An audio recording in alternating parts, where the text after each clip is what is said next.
aí, meu querido aluno, bom dia, boa tarde, boa noite. Vamos continuar com nossa aula falando sobre a evolução da saúde no Brasil. Bom, dando sequência, a gente parou no ano de 1902 e agora seguimos a sequência cronológica dos fatos. Em 1903, a gente tem a contribuição de um médico bem conhecido da história nossa, principalmente pela revolta das vacinas. Em 1903, o Oswaldo Cruz ele foi nomeado diretor-geral de saúde pública, que era como se fosse um cargo correspondente ao que a gente tem hoje no Ministério da Saúde. Uma das primeiras campanhas que ele realizou foi justamente para a luta contra a febre amarela e focando principalmente no estado do Rio de Janeiro, que ficou conhecido justamente como o túmulo dos estrangeiros. Para vocês terem ideia, entre o ano de 1897 até o ano de 1906, 4.000 imigrantes eles tiveram a sua vida ceifada justamente por conta da febre amarela. Daí o Oswaldo Cruz ele estruturou uma campanha sanitária contra a febre amarela e ele fez um trabalho assim nos moldes militares, ou seja, fazendo um trabalho estruturado ao ponto de eu quero ser vacinado, eu não quero, não tinha conversa. E aí foi praticamente uma guerra de trincheiras contra a febre amarela. O interessante, ele começou a fazer um trabalho diferenciado, um trabalho organizado, um trabalho planejado.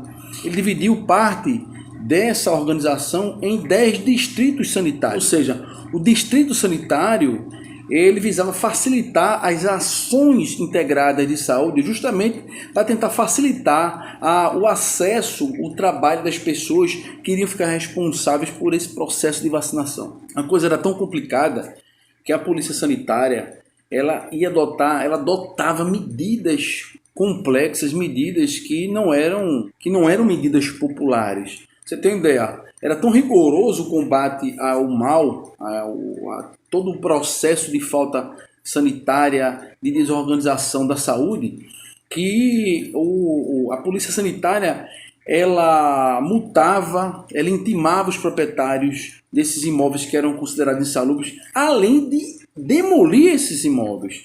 E também, quando não eram demolidos, porque já era o último estágio, o estágio mais rígido desse processo, ele fazia com que esses proprietários eles fizessem a reforma justamente para adequar esses imóveis para um atendimento digno com um mínimo de higiene, de saúde, para oferecer um produto, um serviço de qualidade a quem consumia.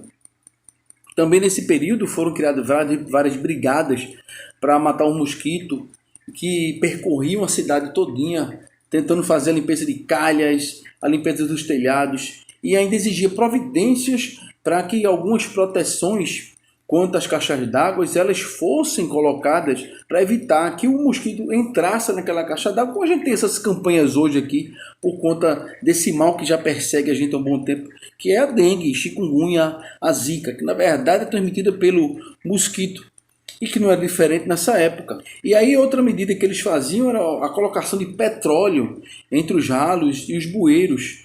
E a ideia disso era acabar com os depósitos de larvas e mosquitos. O mosquito ele não ia conseguir se proliferar com a grande quantidade de óleo, de petróleo que era colocado onde ele se reproduzia.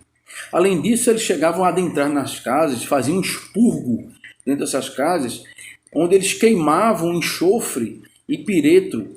E aí eles providenciavam, inclusive, o isolamento domiciliar daquelas pessoas que estavam doentes, se não tivessem moribundas ou com um nível elevado de complexidade da sua saúde. Para aqueles que tinham uma certa complexidade na sua condição de saúde, eles pegavam e direcionavam para o hospital de São Sebastião.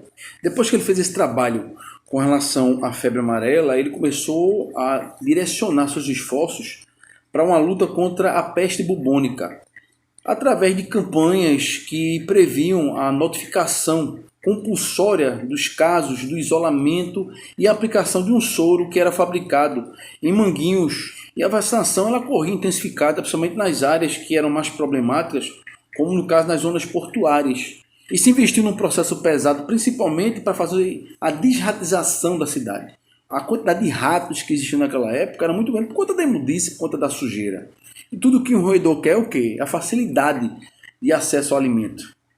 E o interessante é que houve uma decisão com relação à saúde pública, e eles começaram a pagar por cada roedor que era capturado. E aí começou a existir um comércio paralelo dos gabirus.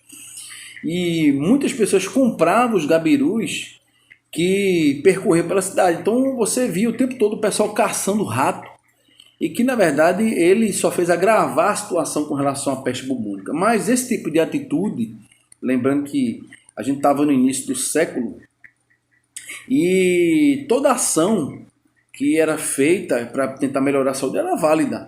Por mais que existissem grandes críticas nesse período, mas a gente não pode deixar de esquecer esse marco da história, a importância de Oswaldo Cruz para tentar organizar, dar o pontapé inicial para a organização da saúde aqui no Brasil. Em 1904, se tornou obrigatória em toda a República a vacinação, tanto quanto a revacinação contra a varíola. E aí a gente passa a analisar nesse período que começava a complicar um pouco mais a vida do Oswaldo Cruz, porque essas medidas eram medidas impopulares. Ninguém queria se vacinar sob pressão, ninguém queria simplesmente se imunizar por uma ação impositiva. E aí começou a cada vez mais a imagem de Oswaldo Cruz ela se deteriorar, as pessoas ficando insatisfeitas. E aí teve aquela revolta da vacina, até a participação da Escola Militar de Praia Vermelha, que aderiu a essa rebelião. Mas aí, obviamente, houve um intenso tiroteio, foi tapa, foi chute, foi puxada de orelha, foi pé na cara, confusão total. E aí houve uma dispersão depois de toda essa confusão, mas ainda os protestos eles continuaram. E aí o governo ele decretou o estado de sítio, e aí ele conseguiu derrotar todo esse levante. E aí ele teve que suspender a obrigatoriedade da vacinação desse período. Em 2007 foi criado o Instituto de Patologia Experimental de Manguinhos, que hoje é conhecido como Instituto Oswaldo Cruz. Nesse local foram estabelecidas várias normas e estratégias justamente para o controle dos mosquitos e dos vetores da febre amarela. Lembrando que nesse mesmo período de 1907 a febre amarela já estava erradicada no Rio de Janeiro. Em 1908 o Oswaldo Cruz ele reformula o Código Sanitário e estrutura todos os órgãos da saúde e higiene do país. Nesse mesmo ano, houve uma violenta epidemia de varíola que levou a população todinha em massa aos postos de saúde. Você vê que já havia uma mudança do cenário de pensamento das pessoas. No início, toda aquela complicação para as pessoas serem vacinadas. E já nesse contexto, com intervalo de tempo até pequeno, intervalo de tempo razoável, as pessoas já tinham a consciência da importância da vacinação.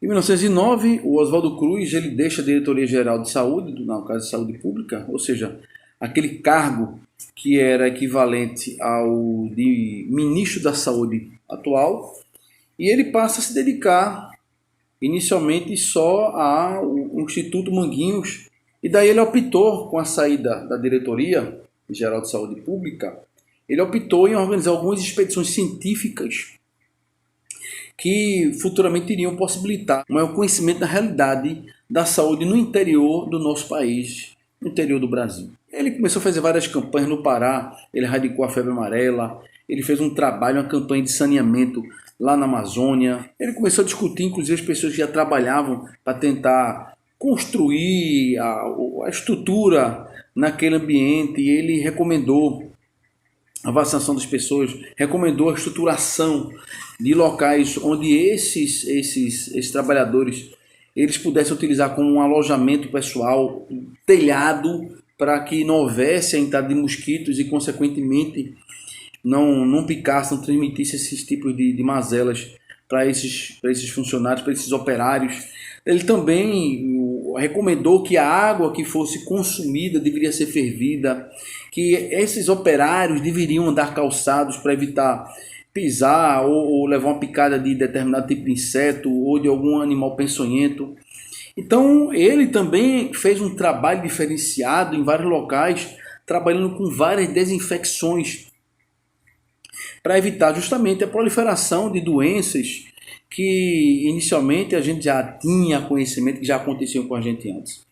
Nesse mesmo ano, de 1909, o Carlos Chagas ele descobriu a doença que era provocada pelo Trypanosoma cruzi, que passou a ser chamado também de doença de Chagas. E aí, com o tempo, houve uma mudança do Oswaldo Cruz.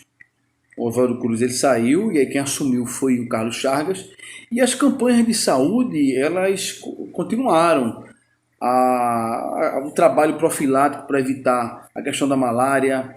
Houve uma intensificação no trabalho mais direcionado para a profilaxia rural, justamente pelo fato de muitas das pessoas que estavam no interior, elas não terem acesso a uma saúde de qualidade, a um saneamento, acesso a um medicamento. E aí, com essas inspetorias, o serviço ele foi sendo ampliado, essa profilaxia ela foi sendo ampliada para boa parte da população brasileira. E aí esses marcos foram mais importantes, justamente a questão da evolução sanitária no Brasil, tanto quanto a reforma feita pelo Carlos Chagas, que tentou reorganizar os serviços de saúde pública e também criou o Departamento Nacional de Saúde Pública, ou seja, é um marco inicial para tentar organizar toda essa questão da saúde sanitária no Brasil, além de aprovar alguns regulamentos para a criação do Departamento Nacional de Saúde. E essa reforma ela ampliou ainda mais a atividade de cooperação e tanto quanto os estudos por meio da Diretoria de Saneamento e Profilaxia Rural.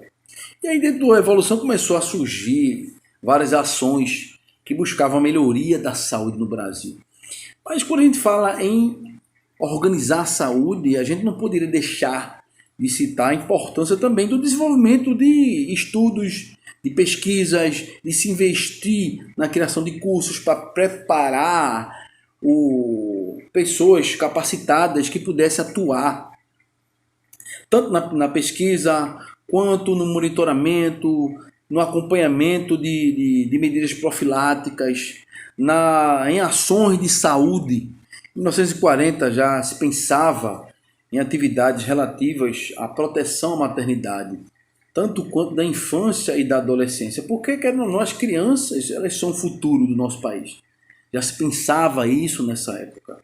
Eu não posso pensar em ter os filhos do meu país, os filhos da minha pátria, tendo a vida ceifada por conta de mazelas, que se houvesse um pouco mais de atenção, de investimento, elas poderiam ser erradicadas do nosso país. Em 1941 começou a se organizar vários departamentos na área de saúde, justamente para tentar auxiliar todo o planejamento que envolvia a parte sanitária e a questão do acompanhamento da saúde da população. Como a gente lembra que mais ou menos na década de 40, o boom da produção de borracha ele era situado na Amazônia, foi organizado o Serviço Especial de Saúde Pública, conhecido como CESP, que tinha uma cooperação com o governo americano.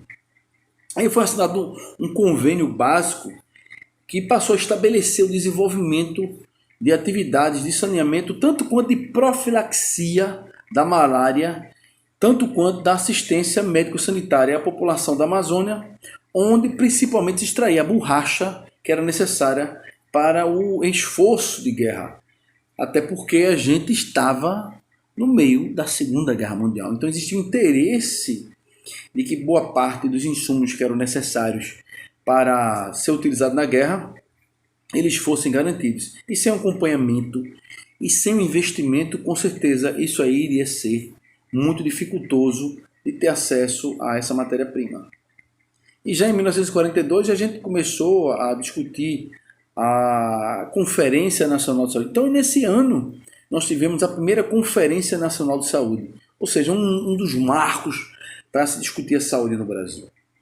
Em 1943, aqui em Pernambuco, mais precisamente em Catende, foi implantado um dos postos experimentais de combate à estossomose e ao tracoma, lá em Jacarezinho, no estado do Paraná. Em 1953, foi criado o Ministério da Saúde, que foi regulamentado pelo Decreto 34.596, de 16 de novembro de 1953. E aí também se tornou, nesse ano de 1953, obrigatória a iodação do sal de cozinha que seria destinado ao consumo alimentar nas regiões bocígenas do nosso país, naquelas regiões que apresentavam um grande desenvolvimento daquela doença conhecida como bócio, ou seja, aquele inchaço aqui, essa parte aqui de baixo. Não sei se alguém já viu. E aí vamos seguir, para não ficar tão extenso, vamos seguir para a próxima aula.